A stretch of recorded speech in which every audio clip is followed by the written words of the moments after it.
트럼프 대통령의 완화 기조 그리고 빅테크들의 긍정적인 실적과 함께 뉴욕 증시 3거래일 연속으로 강한 상승을 보인 채 마무리를 지었습니다.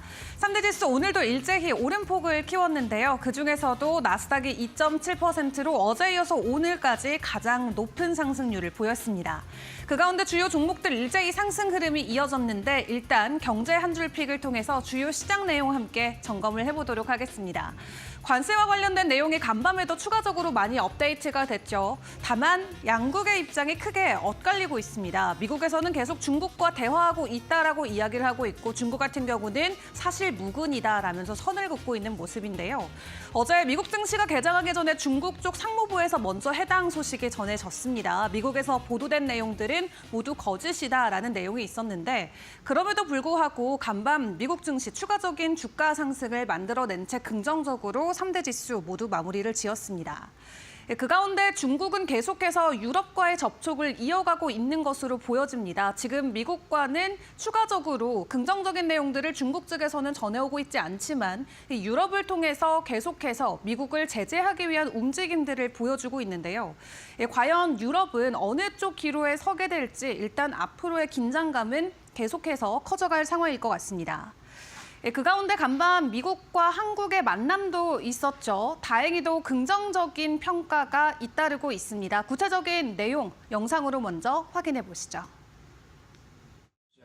We had a very successful bilateral meeting with the Republic of South Korea today. We may be moving faster than I thought, and we will be talking technical terms as early as next week as we reach an agreement on understanding as soon as next week. So South Koreans came early, they came with their A game, and we will see if they follow through on that. 네, 방금 보신 자리는 한국과 미국의 만남이 아니라 노르웨이와 미국과의 정상회담 가운데 나왔었던 베센트 장관의 발언입니다. 트럼프 대통령이 다른 국가들과는 상황이 어떻게 진행되고 있냐라고 묻자 베센트 장관이 직접 한국을 언급하면서 긍정적인 대화가 오갔다라고 평가를 했고요. 이르면 다음 주에 양해각서와 관련된 체결 기대감까지도 키우기도 했습니다. 오늘 국내 증시에서는 충분히 긍정적으로 반영할 수 있는 내용이 될 것 같네요. 자, 상황은 이렇게 흘러가고 있는 가운데 IMF에서는 다른 어느 지역들보다 사실 아시아 태평양 국가들이 관세와 관련돼서 가장 큰 타격을 받을 수 있다라는 평가를 내놓고 있습니다. 다행히도 일본과 한국 각각 미국을 만나고 나쁘지 않은 피드백을 받아왔지만 아직까지 가장 큰 변수인 중국이 그 자리에 그대로 머물러 있기 때문인데요. 일단 앞으로의 변동성에는 계속해서 유의를 해보시는 게 중요할 것 같습니다. 자, 그리고 마지막으로 간밤 나왔던 주요 경제 지표도 하나 체크를 해보도록 하겠습니다. 지금 기존 주택 거래가 2009년 이후 최저 수준까지 내려갔습니다. 현재 미국인들의 자산 중에 상당 부분이 또 부동산으로 되어져 있기 때문에 만약 주택 가격이 하락하게 된다면 결론적으로는 소비 둔화까지도 연결이 될 수가 있겠고요. 때문에 경기 침체에 대한 우려감을 다시 한번 크게 키울 수 있는 데이터로도 확인을 해볼 수가 있겠습니다. 다만 지금 시장은 조금 더 큰 그림에서 관세와 관련된 이슈에 집중을 해주다 보니까 이런 데이터로 크게 투심이 흔들리는 모습이 간밤 포착되진 않았습니다. 자, 그렇다면 종목 이슈들도 점검을 해보도록 하겠습니다. 먼저 테슬라부터 체크를 해볼까요? 긍정적인 실적을 발표하지 않았음에도 불구하고 실적 이후에 계속해서 주가 상승이 이어지고 있습니다. 테슬라 관련해서는 로보택시와 관련된 월가의 평가가 계속해서 엇갈리고 있는데요. 일단 일론 머스크 같은 경우는 하반기까지 수백만 대 로보택시 기대할 수 있다라고 이야기를 했지만 월가에서는 이런 수치가 나온다라는 것 자체가 주가에는 부정적일 수 있다라고 평가를 내놨습니다. 투자자들의 기대치만 높여놓고 실제 현실화가 어려운 데이터인데 투자자들의 투심이 오히려 급격한 변동성으로 이어질 수 있다라는 우려의 말이 나오기도 했고요. 다만 간밤에도 테슬라는 추가적인 주가 반등을 보이면서 연일 상승세를 이어갔습니다. 자, 그리고 오늘 시간 외에서 실적을 발표한 기업들의 내용들도 같이 점검을 해보도록 하겠습니다. 먼저 알파벳부터 볼까요? 1분기 매출 900억 달러 달성을 하면서 시장의 예상치를 상회하는 모습을 보였습니다. 전년 대비 12% 매출 증가폭을 보이면서 일단 시간 외에서도 긍정적인 변동성을 나타내고 있죠. 시간 외에서 6% 가까이 급등하면서 일단 투자자들은 환호하고 있습니다. EPS도 2.8달러로 49% 급증하는 모습이 나왔고요. 그 가운데서도 구글 클라우드의 매출이 가장 긍정적이었습니다. 28%대 성장세를 보였고 유튜브의 광고 수익률 또한 10%의 증가폭을 보였습니다.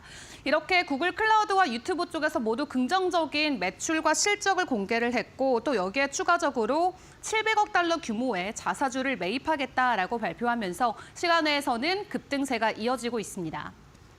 다만 오늘 시간 외에서 실적을 발표했지만 알파벳과는 정반대 흐름을 보이는 기업도 있습니다. 바로 인텔인데요. 일단 1분기의 매출 같은 경우는 126억 달러로 확인이 됐는데 2분기에 대한 가이던스가 부진하자 시간 외에서는 주가 하락세가 이어지고 있습니다. 현재 인텔 같은 경우는 시간 외에서 5% 넘는 급락을 보여주고 있습니다. 현재 매출만 놓고 봤을 때는 전년과 동일한 시장에 부합하는 내용이 공개가 되긴 했지만 올 한 해에 대한 가이던스가 좀 보수적이다라는 측면에서 시간 외에서 가격 급락으로 이어지고 있고요. 일단 인텔 같은 경우는 전 세계 감원과 관련된 내용도 이번 주에 전해 오기도 했었죠. 내부적인 구조 조정으로 앞으로에 대한 가이던스가 변화가 나타날 수 있을지 일단 인텔의 주가 변동성 도 주의를 해보시는 게 중요할 것 같습니다. 자, 그런 가운데 지금 최상목 부총리가 관세 폐지 목적과 관련해서 7월 패키지 마련 공감대 내용을 가지고 왔습니다. 관세 폐지와 관련해서 한국에서도 추가적인 내용들이 전해질 수 있을지 일단 미국과의 만남 이후 나오는 오늘 소식들을 기다려 보시는 게 중요할 것 같은데요.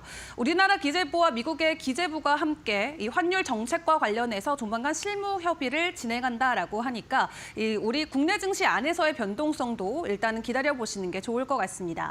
그리고 내달 15일에 USTR 대표가 또 방한을 한다라고 합니다. 고위급 협의가 다시 한번 개최가 되는데 조금 더 구체적인 내용이 전해질지 일단은 기다려 보시죠.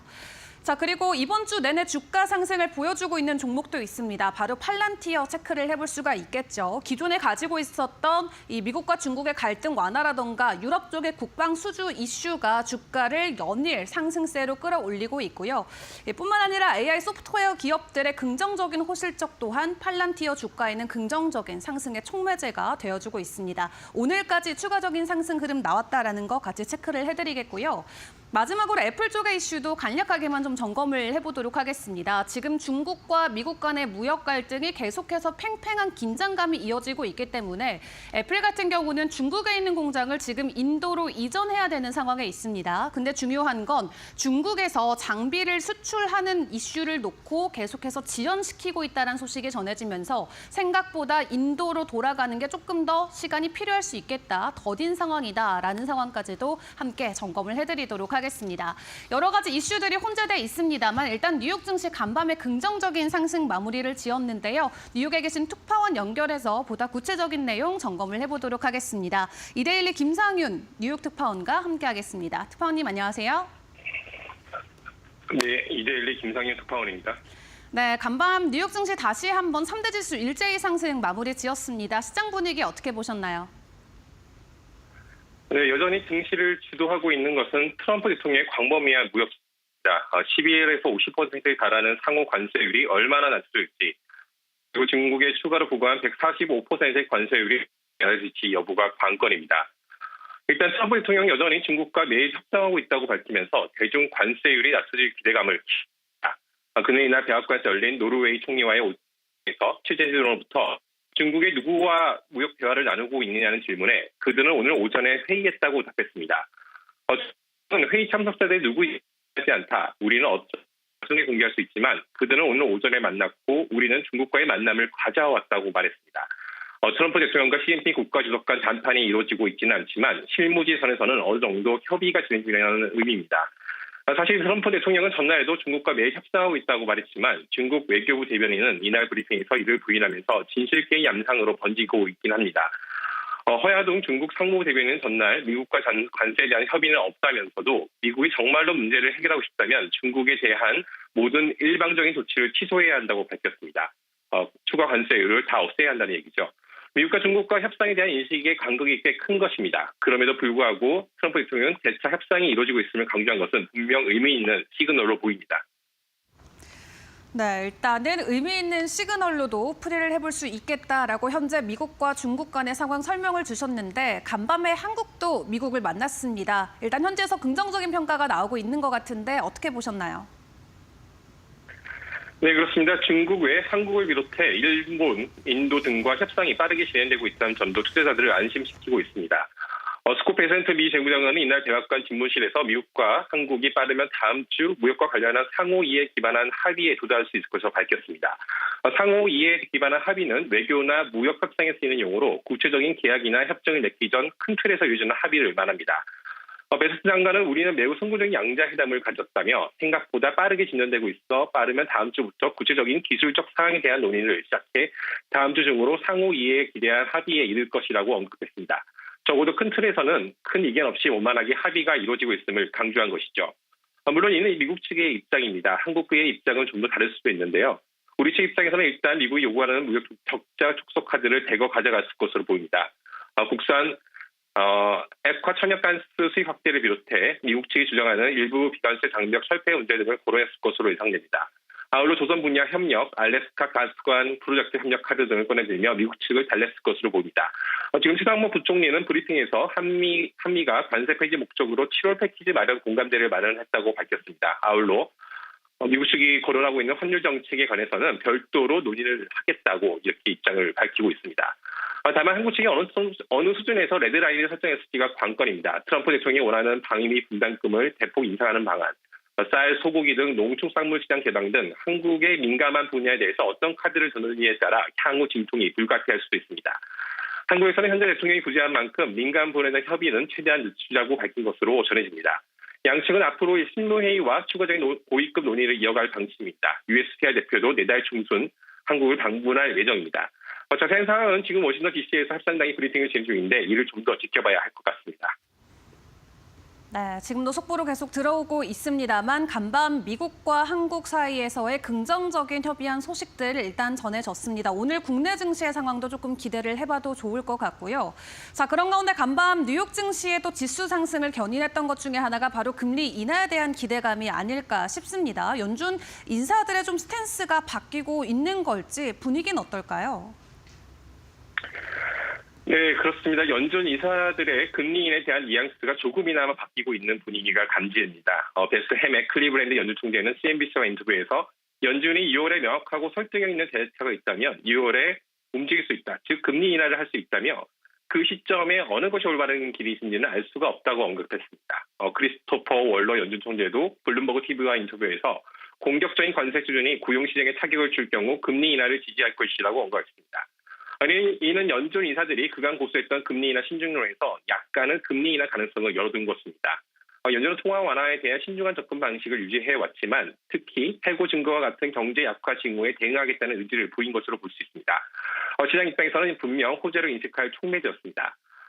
패드워치에 따르면 장 마감 시점 기준 연방기금 선물시장에서 6월 기준금리를 인하할 확률은 58.6%에서 64.7%로 조금 상향됐습니다. 7월 추가 금리 인하 확률도 49%까지 상향됐습니다. 이에 따라 연준 정책에 민감한 연동화는 2년물 국채금리도 전거래일 대비 약 7pp 오르며 3.789%를 가리키고 있습니다. 네, 당장 5월에 대한 금리 인하 기대감보다도 6월에 대한 금리 인하 기대감 조금씩 시장에 커지고 있다 설명 주셨습니다. 지금까지 김상윤 특파원과 함께했습니다. 수고하셨습니다. 네, 감사합니다.